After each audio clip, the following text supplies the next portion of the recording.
পর্ব -6 দিয়ে দিলাম। এটা তোমার গল্পের সবচেয়ে শক্তিশালী এক মোড়, যখন একটা মেয়ে ভেতর থেকে ভেঙে পড়ে না, বরং নিজের ভেতরেই এক নতুন শক্তি খুঁজে পায়। পর্ব -6, একটি মেয়ের বিবাহিত জীবনের গোপন অধ্যায়। আগের পর্বগুলো না পড়লে আগে দেখে নিও। একটা সময় আসে যখন মেয়ে আর চোখের জল ফেলতে চায় না। সে চুপচাপ কাঁদতে কাঁদতে একদিন নিজেই নিজের আশ্রয় হয়ে ওঠে। আমি শিমু ছদ্মনাম। এখন আর আগের মতো আবেগ দিয়ে ভাবি না, ও কেন আমাকে আর ভালোবাসে না, বরং নিজেকে বলি, আমি কি নিজেকে ভালোবাসি? ভালোবাসা যখন আর পাওয়া যায় না, তখন আত্মসম্মানই হয় মেয়েদের শেষ ভরসা। আমি এখন নিজেকে গুছিয়ে নিচ্ছি। ছোট ছোট জিনিসে আনন্দ খুঁজি। সন্তানদের হাসি, নিজের পছন্দের কাজ, বইয়ের পৃষ্ঠা, ঘরের গুছানো রূপ, শান্ত দুপুর।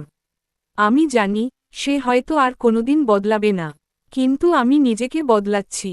আর কান্না নয়, এবার আমি নিজের জন্য বাঁচতে শিখছি। আমি এখন কারো জন্য নিজেকে ভাঙ্গি না, কারণ আমি বুঝে গেছি যে নিজেকে ভালোবাসে না, সে অন্য কাউকে কখনো ভালোবাসতে পারে না। আমার ভেতরের দুর্বল মেয়েটা আজ একটু শক্ত হয়ে উঠেছে। আর আমি গর্বিত, কারণ এই পরিবর্তন আমারই। পর্ব -6 এখানেই শেষ। পর্ব -7তে বলবো, যখন মেয়েরা নিজের পায়ে দাঁড়ায়, তখন ভালোবাসা না থাকলেও তারা শ্রদ্ধা পায়।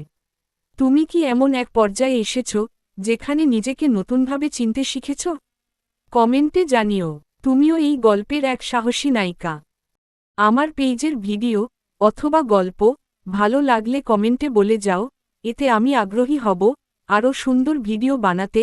সাবস্ক্রাইব করে পাশে থাকুন। ধন্যবাদ।